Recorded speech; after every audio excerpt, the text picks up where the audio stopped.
우리 교회가 103주년, 공식적으로 우리가 말하는 103주년을 맞이합니다. 그 날이 언제부터 정확하게 시작되었는지는 사실은 좀 역사적 자료가 미약해서 다 알 수는 없지만, 어쨌든 그날을 기념해서 우리가 이렇게 기념한다는 것은 어떤 의미가 있냐면, 다시 그때로 돌아가서 초심을 잃지 말고 우리가 또 어떻게 살아내야 될 것인지를 다시 마음을 또 모두어서 주께로 다시 충성된 자로서 서자, 이런 의미가 있을 줄 믿습니다. 여러분, 교회로 세움을 받은 사람들입니다. 이 중에는 이 교회를 위해서 엄청난 헌신들을 하시고 이제는 꼬부랑 할머니가 되시고 꼬부랑 할아버지가 되신 분들도 계실 겁니다. 아마도 이분들의 헌신이 없었다면 이 교회가 존재하지 않았을 겁니다. 저는 이분들에게 머리 깊이 숙여서 감사와 또한 찬송은 아니지만 찬양과 기쁨을 여러분과 함께 하고 싶습니다. 이분들이 없었으면 사실은 이 어려운 때에 어려운 위기가 왜 교회가 없었겠습니까? 그 어려운 위기마다 해체 위험이 참으로 많이 있었을 겁니다.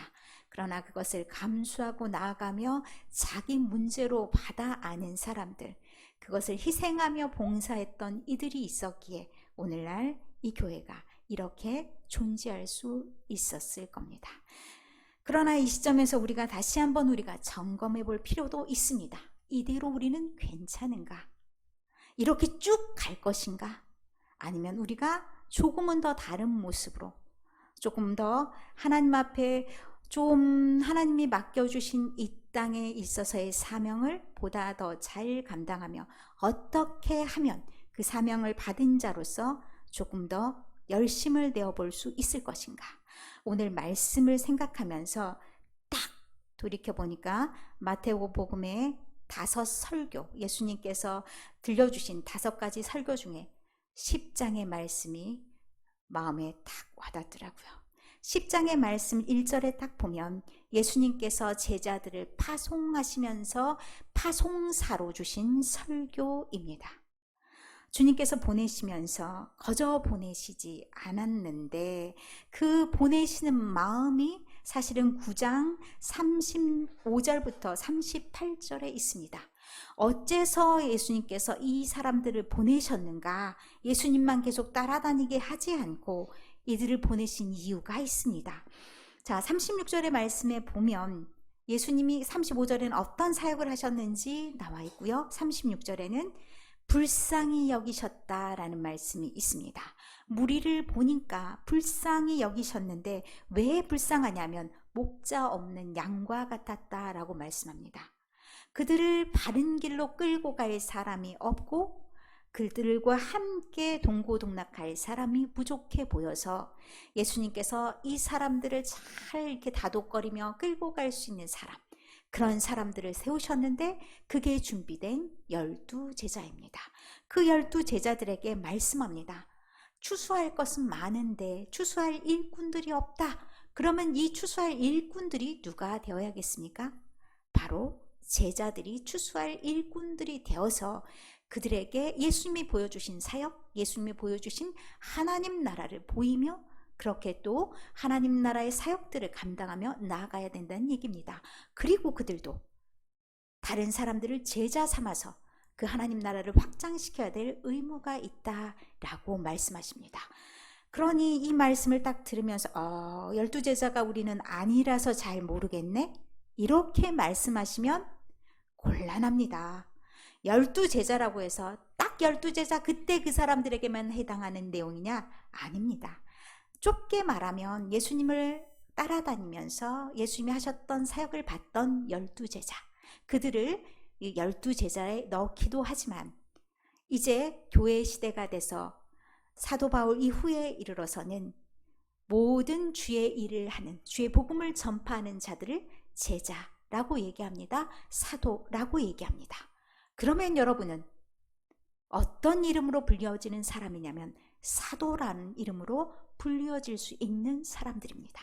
나도 제자입니다. 그러면 이 제자에 해당하는 말씀들이 오늘 우리에게도 똑같이 들려줘야 되고 또 행해줘야 될 우리의 삶의 원칙과 법칙이 되어야 될 줄 믿습니다. 2절부터 1절의 말씀에 보면 12제자를 부르사 더러운 귀신을 쫓아내며 모든 병과 모든 약한 것을 고치는 권능을 주셨다라고 말씀합니다. 이러한 권능은 사실 요즘 시대에도 아무에게나 있는 권능은 아닙니다. 그럼 우리가 이렇게 말할 수 있습니다. 난 아니네. 난 아무 능력도 없는 것 같아. 그러면 나는 사도도 아니고 제자도 아니고 그러니까 나 같은 사람을 보냈을 리가 없어. 나는 의무가 없네 라고 말할 수가 있습니다. 이것을 그렇게 이해하면 오해입니다. 예수님이 제자들을 보내실 때 예수님이 모든 사람들에게 각각에 맞는 사명을 주시고 각각에 맞는 권능을 주셨습니다. 우리에게 주신 달란트를 한번 생각해 보면 적절한 비유가 될 것 같습니다. 우리가 어떤 사람은 딱 있으면 같이 있으면 즐거운 사람이 있습니다. 그러면 그 사람은 그것이 달란트가 될 수 있습니다. 어떤 사람은 말을 징그럽게 잘해요. 그 사람한테 딱 들어가면 똑같은 말도 저렇게 표현한다고 이런 생각이 들어요. 그러면 그 사람은 말의 권능이 있는 사람입니다. 어떤 사람은 또 어떻게 합니까? 일을 똑소리 나게 해요. 어떤 일이든지 맡겨주면 뚝딱뚝딱 잘해요. 그러면 그 사람에겐 그런 능력이 있는 겁니다. 난 다른 건 다 모르겠지만 나에게 무슨 일인가를 맡겨주면 나는 그 일은 성실하게 잘해. 난 다른 거는 못해도 그것이 그 사람의 능력입니다. 능력이 다 달라요. 그 능력 맞게 그 사람의 성향에 맞게 다 보내주실 때는 자기에게 뭔가 주셨다는 얘기예요. 그런데 우리는 스스로 얘기할 때 난 아무것도 가진 게 없어서 난 아무 능력도 없어서 안 해도 돼. 안 해도 되는 사람은 없습니다. 안 해도 되는 사람은 없기 때문에 그 다음에 보여주신 게 2절부터 4절까지의 말씀을 보면 둘씩 짝지어 보내신 모양을 보게 됩니다. 누가복음은 노골적으로 말합니다. 둘씩 짝지어 보냈다. 그런데 오늘 마태복음 말씀에는 둘씩이라는 용어는 들어가지 않습니다. 그런데 이렇게 둘씩 묶어서 사람들 이름을 지칭합니다. 그래서 2명씩 보내신 이유를 나름 생각하게 되는 거죠. 혼자씩이면 무너지기 쉽습니다. 그래서 둘씩 보내는데 가장 같이 팀이 이루어져서 일할 수 있는 사람, 이런 사람들을 둘씩 보냈다라고 얘기합니다. 그래서 둘이 더 잘 해보라고 그렇게 해서 내보냅니다. 그러면서 12를 보내고 5절의 말씀에는 어떻게 하라고 했냐면 멀리 가지 말고 이방의 길로도 가지 말고 사마리아인의 길로도 가지 말고 어떻게 자기의 고향 이스라엘 집에 잃어버린 양에게로 먼저 가라라고 얘기합니다. 이것은 어찌 보면 먼저와 나중의 일이지 이방인의 길로 절대 가면 안 되고 사마리아의 길로도 절대 가면 안 된다. 이것은 아닙니다. 예루살렘과 온 유대와 사마리아와 땅끝까지 그게 전후의 문제라는 얘기입니다. 우리 주변에 믿지 않는 사람들 우리가 잘 알고 있잖아요. 장기 결석자들 그런 사람들도 잘 알고 있잖아요. 그들에게 우리가 먼저 복음을 전파해야 된다는 거지 모르는 사람들에게 여러분에게 막 선교사로 나가 이런 의미가 아니다는 얘기입니다.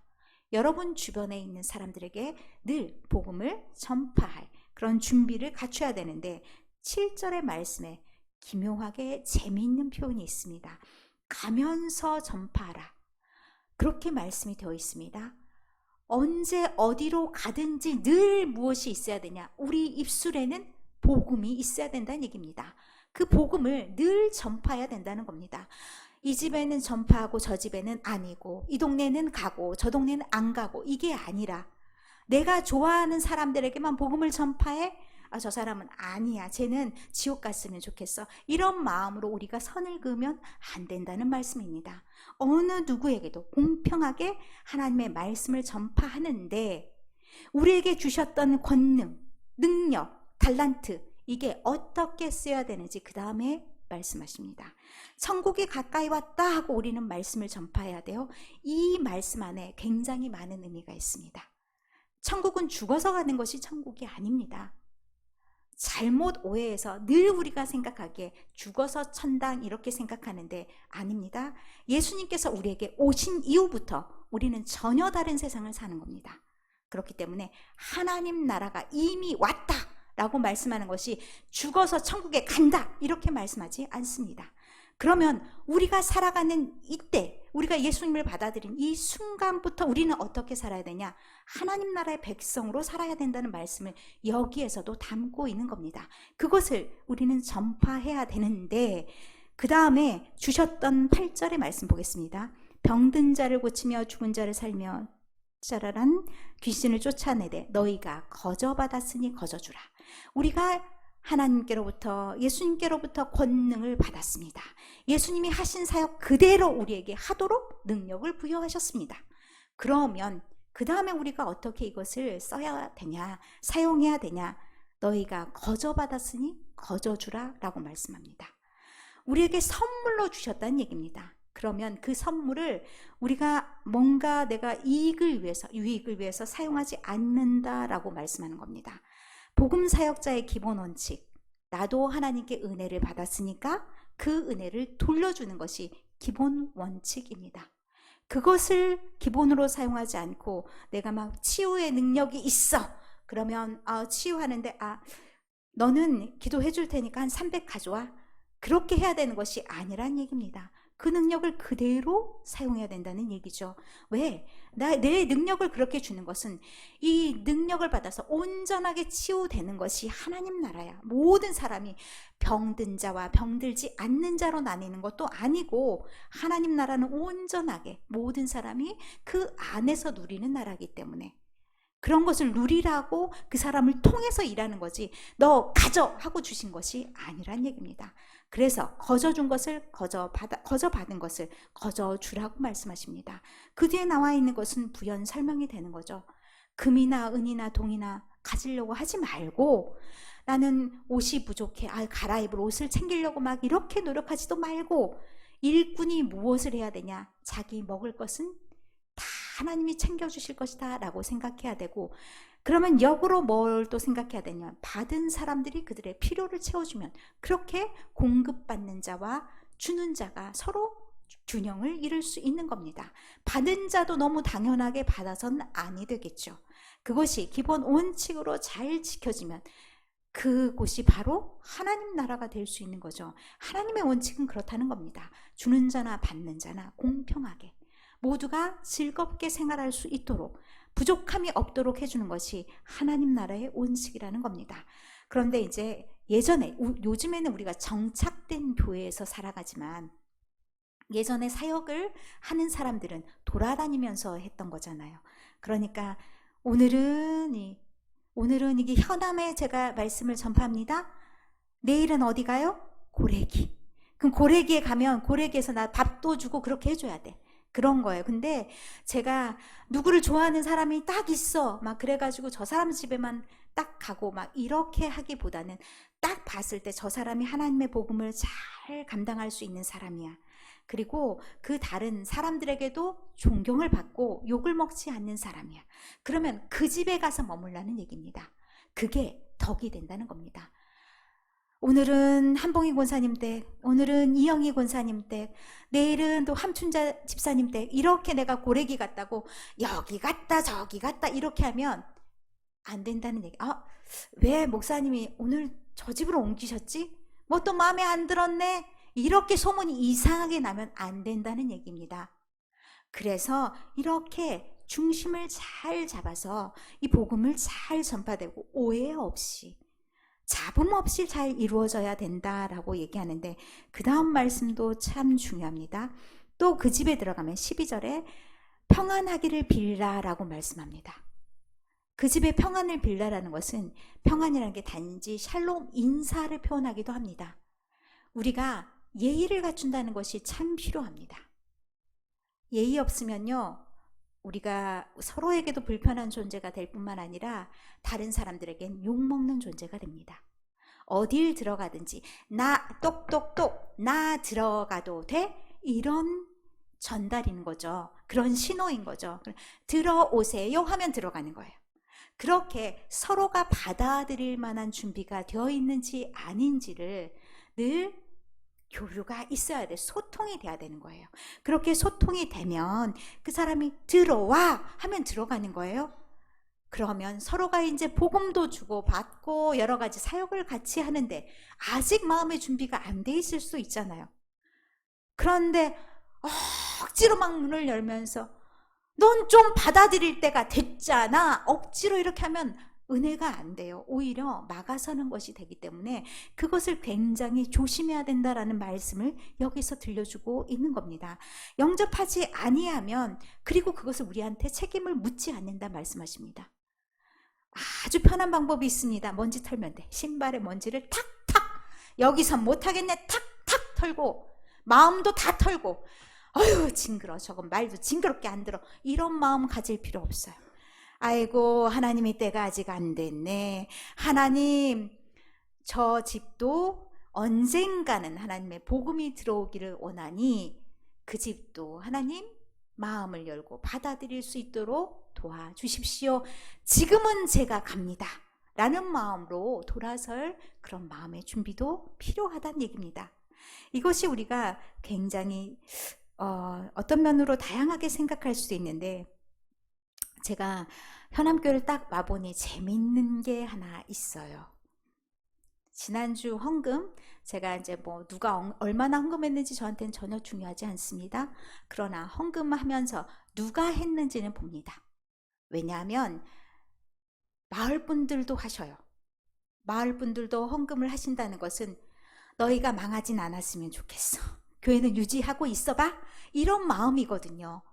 그러면 지금은 내가 이곳에 아직 발은 못 들여놓겠어, 하지만 관심이 없진 않아, 이런 사인이라고 저는 봅니다. 그러면 그들의 마음이 활짝 열리기까지 진짜 우리의 많은 노력이 필요합니다. 우리의 헌신이 필요합니다. 우리의 섬김이 필요합니다. 그들이 그런 마음을 가지고 있다는 것은 우리에게 아직 희망이 있다는 겁니다. 그래서 우리가 지치지 않았으면 좋겠다는 생각을 참 많이 합니다. 선을 행하되 낙심하지 말지니 때가 이르면 거두리라. 거두는 것은 우리가 할 수 있는 부분이 아닙니다. 추수할 것이 많다고 했지만 우리 손에 다 추수가 이루어지지 않을 수도 있습니다. 그러나 우리는 우리의 일을 해야 됩니다. 그렇기 때문에 우리는 다 말씀을 전할 것 전하고 하나님 말씀대로 살 것은 다 해야 됩니다. 그것으로 우리가 상처받아서는 안 됩니다. 제가요, 몇 개의 그룹 모임이 있습니다. 나름 제가 동네를 위해서 헌신한다고 생각을 많이 하진 않습니다. 그런데 저의 돈을 쓰는 거 보고 사람들이 말을 하더라고요. 어떻게 살아? 어떻게 살긴요? 하나님이 채우시더라고요. 저는 그렇게 생각합니다. 누군가의 헌신이 그 사람을 막고 그 사람을 무너뜨리려고 하는 것은 아닙니다. 그러면 하나님이 안 되잖아요? 우리가 불쌍한 사람들 되지 않아요? 우리가 할 수 있는 최선을 다했으면 좋겠습니다. 믿는 사람이요, 너무 이기적으로 살고 막 내 것은 2벌 3벌 다 있고 남의 것은 그냥 거저 막 그렇게 함부로 대하고 이러면 안 됩니다. 제가 어느 교회 바자회 얘기를 들었는데 너무 마음이 아팠습니다. 알만한 사람들이 무료로 바자회 할 수 있도록 그 아이들 옷을 대주는 그런 사업체가 있어서 매해 그렇게 바자회를 하는데, 이것은 그 바자회를 통해서 나눔이 있는 삶을 꿈꾸며 그분은 제공을 하는 거잖아요. 알만한 사람, 자기 사돈의 팔촌까지 다 챙기고, 어쩌다가 교회 나오지 못한 젊은 사람, 거기 굉장히 젊은 교회예요. 그런 사람들, 아파서 못 나온 사람들, 그 사람들은 가져갈 것이 없이 싸그리 다 가져가고, 자기가 못 가져가는 것이나 그냥 던져놓고 자기는 그 모든 종류를 다 챙겨가는 이런 사람들이 있어서 너무 마음이 아프다는 얘기를 들었습니다. 우리의 마음이 이와 같아서는 안 됩니다. 우리는 조금 덜 쓰더라도, 우리는 조금 더 부족하더라도 우리의 주변의 사람들에게 우리가 인심을 잃으면 우리 교회 문 닫는 일은 순식간입니다. 우리 교회 안에 있는 분보다 밖에 있는 분이 훨씬 많습니다. 그렇기 때문에 우리는 손을 늘 펼쳐 보여야 됩니다. 그렇게 해서 우리를 통해서 이 모든 사역을 감당할 수 있도록 우리에게 권능을 주시고 무엇인가를 주셨다면 그것은 우리가 살되 우리만 사라고 하는 것이 아닙니다. 우리를 통해서 우리의 미래도 살리라고 하는 것입니다. 우리 교회에 헌금하시는 분들도 마찬가지일 겁니다. 우리 교회 이름을 알고 우리 마을에서 헌신하시는 헌금하시는 분들도 있지만 우리 교회가 아니라 단지 이제 인맥으로 헌금이 들어오는 경우도 많이 있습니다. 왜 이렇게 헌금합니까? 연약한 교회이기 때문에 이 교회도 살고 한국 교회를 위해서도 헌금하시는 분들이 있습니다. 그러면 우리가 이것을 우리만 누리라고 주는 것이 아닙니다. 이것을 통해서 우리가 살되 이웃을 살리고 우리의 사역도 잘 감당하라고 주신 헌금인 줄 믿습니다. 그것이 하나님 나라를 세워나가는데 주춧돌이 되어야 됩니다. 그럴 때 이것이 하나님의 영광을 드러내는 교회가 되는 것이고 앞으로 100년, 103년 이후에도 계속 존속할 수 있는 교회가 될 줄로 믿습니다. 그렇기 때문에 우리 마음속에 무엇을 가져야 됩니까? 우리는 제자로서 사명감을 잊어서는 안 됩니다. 우리는 하나님이 보내신 사도 제자입니다. 그러면 하나님의 뜻에 맞게 하나님이 주신 것으로 하나님을 섬기되 하나님 나라를 입으로 우리의 행함으로 선포하며 나아가고 새로운 질서를 보여주는 것이 우리가 되어야 될 줄 믿습니다. 우리도 똑같이 산다면 우리는 하나님의 나라 백성이라고 말할 수가 없습니다. 이제 다시 새로운 100주년을 향해서 나아가되 잊지 말아야 될 것이 있습니다. 우리의 사명. 우리는 제자로서 단순한 무리가 아니라 다른 사람들과 똑같은 사람들이 아니라 하나 더 스푼을 얹어 주었습니다. 그 무게만큼은 느끼면서 여러분의 사명을 잘 감당하고 하나님 앞에 설 때 잘했다 칭찬받는 여러분 모두가 되시기를 간절히 축원합니다.